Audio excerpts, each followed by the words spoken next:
Hi there, welcome to this video. Join me today as I journey to North Wales to do some beach photography and take some pictures of a lighthouse.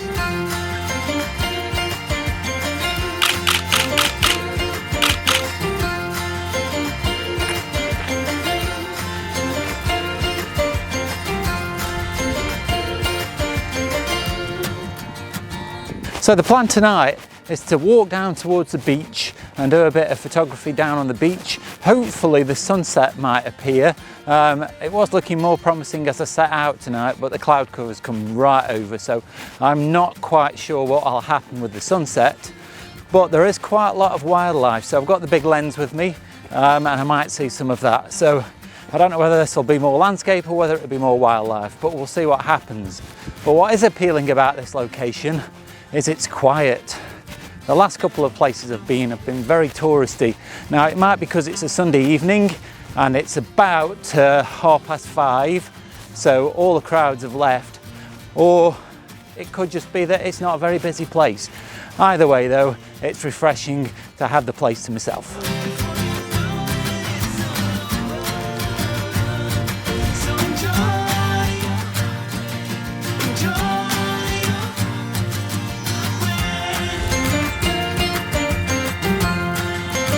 I've arrived at the beach and I can only see 2 or 3 people and a mile in either direction. So let's crack on. What better excuse is there to enjoy your photography?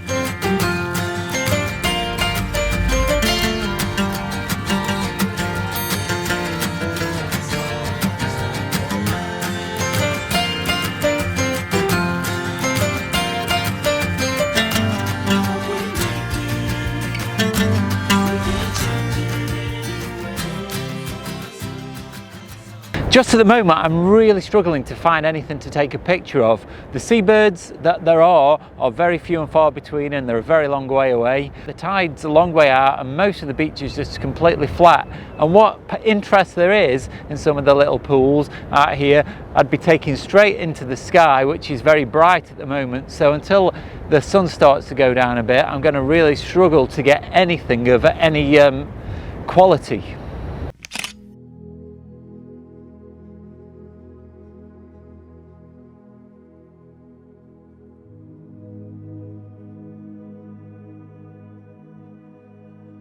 So I have just got a shot of an S-curve on the beach. It was okay. I don't think it was anything particularly special, but it was something at least. But where I was just standing was in water, and the tide is coming in quite quickly now. So I'm just going to have to be very careful. I'm just spying my exit from where we're getting surrounded by water, because just over here, that's where I was standing a few seconds ago, and it's now completely full of water. There is still plenty of room to get off the beach, but I'm just going to have to pay attention to that.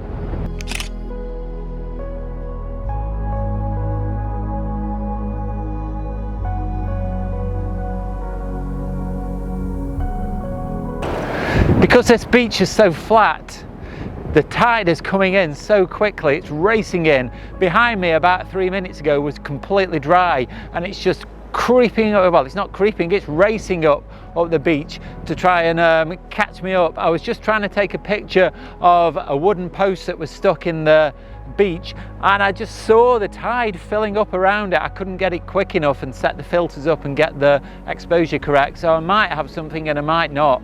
It's just very tricky, and already this water is encroaching on me, and so I'm going to have to move again.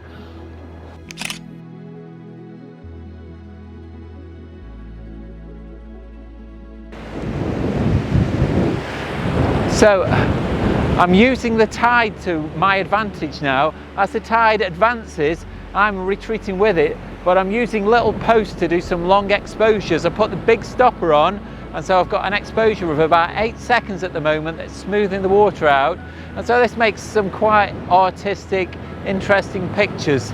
The problem is at the moment, I don't know whether you can tell from behind me, that the tide is advancing in quite a straight line, and the beach is very smooth and flat, so I don't think I'm going to get any interesting rivulets or anything like that. So I'm just toying with the idea of wandering further down the beach, because there is a lighthouse. So I might have a wander in that direction to see if that is going to be worth being at for sunset.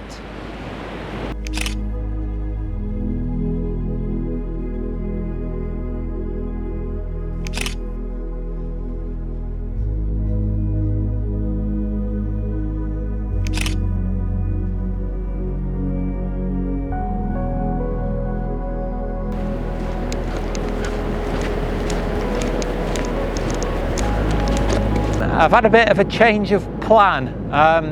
Just looking down the beach, the lighthouse seems like it's an awful long way away, and I'm thinking if I'm there for sunset, it's going to be an awful long walk back in the dark. So it's probably going to be a better idea to walk back to the car, drive to the lighthouse, and then that's going to be a lot easier once the sun's set. I can get in the car and I can go home from there.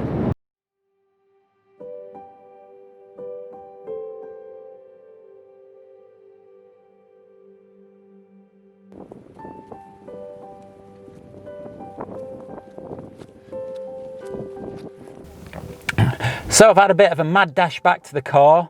There's about an hour's worth of light left, and the lighthouse can only be about a 5-minute drive away, but I've just got to find it when I get there. So I'm going to crack on and I'll speak to you when I get to the lighthouse. So I've just had a mad scramble over the dunes. You can see the lighthouse here now behind me. When I got to the car park, there was a sign on it said that the gates would be locked at 9 o'clock and it's now 8:30. So I didn't want to risk parking there and then getting stuck here for the night. So I've had to find a place further back, which has meant a longer walk to get back here to the lighthouse. But I now know I've got plenty of time. There does look like there's a few other photographers down on the beach already, so I might have to try and find some slightly different angles. Unfortunately, I'm going to have to film the rest of this video from home. I did find that when I got down to the beach, I had some sound issues, the light was dropping very rapidly, and I was concentrating on the photography, so I didn't end up filming as much. So this way, I get to talk about what happened in a much calmer way. Now, the first composition I noticed was before I even got down onto the beach. As I was walking over the top of the dunes, I came to a little gap in the grasses and it perfectly framed the lighthouse. So I used this with the addition of the foreground plants to make a really nice composition. I needed to do a little bit of gardening first, so I cleared away some of the dead leaves and some of the twigs and things that were on the ground just to tidy the scene up, and then smoothed out the sand a little bit to remove some of the footprints. But I think I've got what is probably my favourite image of the evening.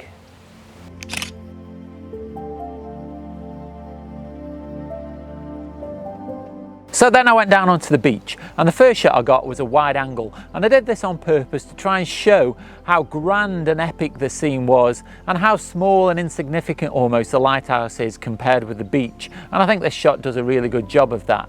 Now you can see on the horizon there was a little bit of colour starting to emerge, nothing very spectacular as yet, but it did develop a little bit as the night went on. Now you may notice in some of the images that the lighthouse appears to lean, and I can assure you that I did level the horizon in camera raw, so it's not down to the picture being wonky. Either the lighthouse does actually lean or it's just an optical illusion. If you know anything about this lighthouse at Talacre, let me know down below in the comments.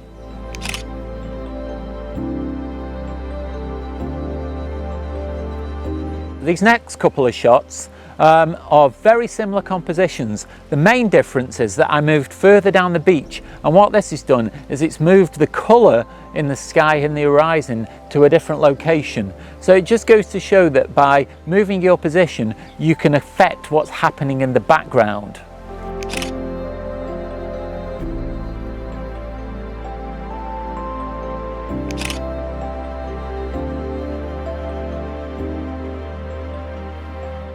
For my next shot, I moved right down to the waterline and started to look more inland, and you can see that it's just the faintest hint of colour appearing in the sky, and it just goes to show how spectacular this scene could have been if the sky had really lit up. But either way, I still think it's quite a pleasant image.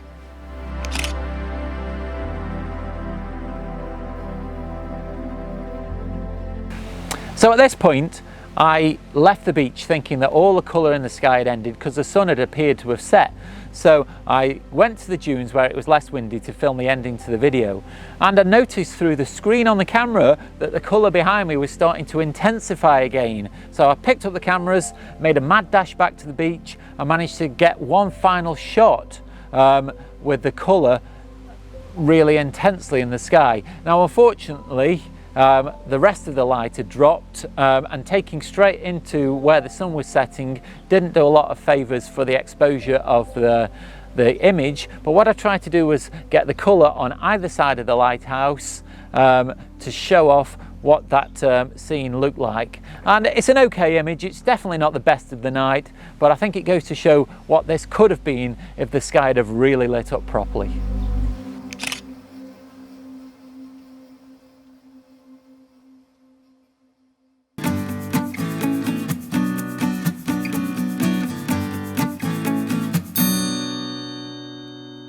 So this shoot really didn't turn out as I'd planned, but that's a key to good, enjoyable photography. If you stick too rigidly to a plan, then you might end up disappointed, or you might just miss out on some really good possibilities.